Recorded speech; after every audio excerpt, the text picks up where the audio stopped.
पाकिस्तान एक बार फिर line of control पर हालात खराब करने के लिए आमादा हो गया है। दरअसल पिछले करीबन एक हफ्ते से लगातार लाइन ऑफ कंट्रोल पर पाकिस्तान की तरफ से नई नई घटनाओं को अंजाम दिया जा रहा है। पहले पाकिस्तान ने पीओके के इलाके में आग लगाने की घटनाओं को अंजाम दिया, जिससे जम्मू कश्मीर के इलाके में पुंछ और राजौरी का खासतौर का जो इलाका है, वहाँ लाइन ऑफ कंट्रोल पर घुसपैठ को रोकने के लिए जो माइंस बिछा रखी थी, उन माइंस में विस्फोट होना शुरू हो गया और उसके बाद पाकिस्तान ने वहाँ पर माइन के खतरे के बिना वहाँ पर घुसपैठ करने की कोशिश की और घुसपैठ करने की कोशिश के चलते पाकिस्तान के 2 आतंकवादियों को ढेर भी किया गया। एक और ऐसी जानकारी मिल रही थी कि करीबन 4 से 5 आतंकवादी जो हैं वो घुसपैठ करने की कोशिश कर रहे थे, जिनका पैर माइन पर पड़ा और वहाँ पर जोरदार विस्फोट हुआ और उसके बाद वहाँ पर आतंकी मारे गए। हालांकि इसकी आधिकारिक पुष्टि जो है वो नहीं हो पाई थी। उसके बाद पाकिस्तान की तरफ से नियंत्रण रेखा पर राजौरी सेक्टर के अंदर जो सीजफायर वायलेशन का उल्लंघन किया गया। लगातार भारतीय सेना की चौकियों और भारतीय गश्ती दल जो पेट्रोल पार्टी थी उसको निशाना बनाकर फायरिंग की गई, जिसमें भारतीय सेना ने भी करारा जवाब जो है वो पीओके के इलाके में पाकिस्तानी सेना को दिया है। कल की जो घटना है उसमें पाकिस्तान की सेना को ये बताया जा रहा है कि वहाँ पर जो राजौरी का सेक्टर है वहाँ पर पाकिस्तान ने बाकायदा स्नाइपर्स तैनात कर दिए हैं और कल स्नाइपिंग की घटना भी पाकिस्तान की तरफ से अंजाम दी गई है, जिसमें पाकिस्तान के स्नाइपर्स ने भारतीय सेना के एक जवान को निशाना बनाया, जिसमें भारतीय सेना का जवान गंभीर रूप से जख्मी हो गया। गनीमत ये रही कि जो जवान है वो भी फिलहाल सुरक्षित है, उसको कोई ज़्यादा नुकसान नहीं हुआ है, लेकिन ज़रूर उसको गोली लगी है, लेकिन जान जो है उस जवान की ज़रूर बच गई है। इसको देखते हुए अब लगातार पाकिस्तान जो है वो कहा जा रहा है कि एक बार फिर लाइन ऑफ कंट्रोल पर पाकिस्तान जो है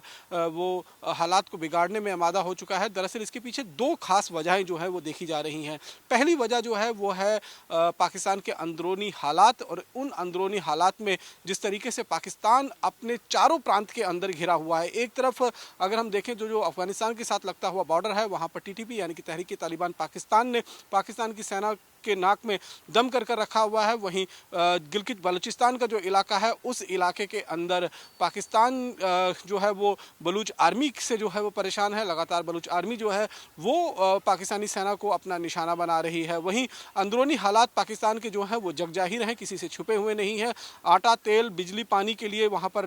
जनता जो है वो परेशान है और लगातार सरकार के खिलाफ जो है वो मोर्चा खोली हुई है, सरकार की आलोचना हो रही है। इन सब चीज़ों से ध्यान भटकाने के लिए पाकिस्तान ने अब चौथा फ्रंट जो जम्मू कश्मीर के साथ लगती हुई नियंत्रण रेखा है उसका फ्रंट खोलने की तैयारी कर ली है और पाकिस्तान इस फ्रंट पर अब एक बार फिर आतंकी घटनाओं को और सीज फायर वायलेशन को बढ़ावा देकर अपनी जनता का ध्यान जो है वो भटकाने की कोशिश कर रहा है। ये बताने की कोशिश कर रहा है कि जम्मू कश्मीर का जो मुद्दा है उस मुद्दे को लेकर पाकिस्तान की सेना जो है वो कितनी सख्त कार्रवाई कर रही है और किस तरीके से वहाँ की आवाम को गुमराह करने की कोशिश जो है वो पाकिस्तानी सैनिक, पाकिस्तानी सरकार और आईएसआई की तरफ से की जा रही है। इसीलिए बाकायदा ये रणनीति के तहत जम्मू कश्मीर के साथ लगती हुई नियंत्रण रेखा पर अब गतिविधियाँ पाकिस्तानी सेना की तेज हो गई हैं। लगातार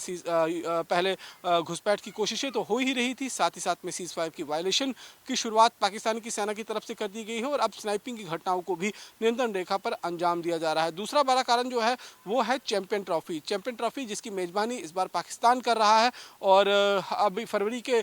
तीसरे सप्ताह में जो है इस चैंपियन ट्रॉफी की जो है शुरुआत हो जाएगी और इस चैंपियन ट्रॉफी के माध्यम से वो अंतर्राष्ट्रीय समुदाय को ये बताना चाहता है कि कश्मीर जो है वो अभी भी एक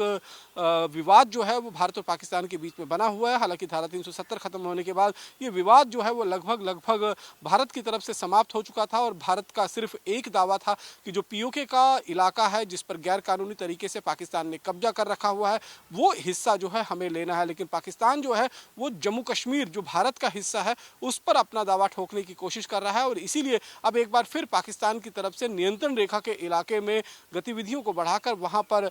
जो है वो तनाव पैदा करने की कोशिश की जा रही है ताकि अंतर्राष्ट्रीय समुदाय की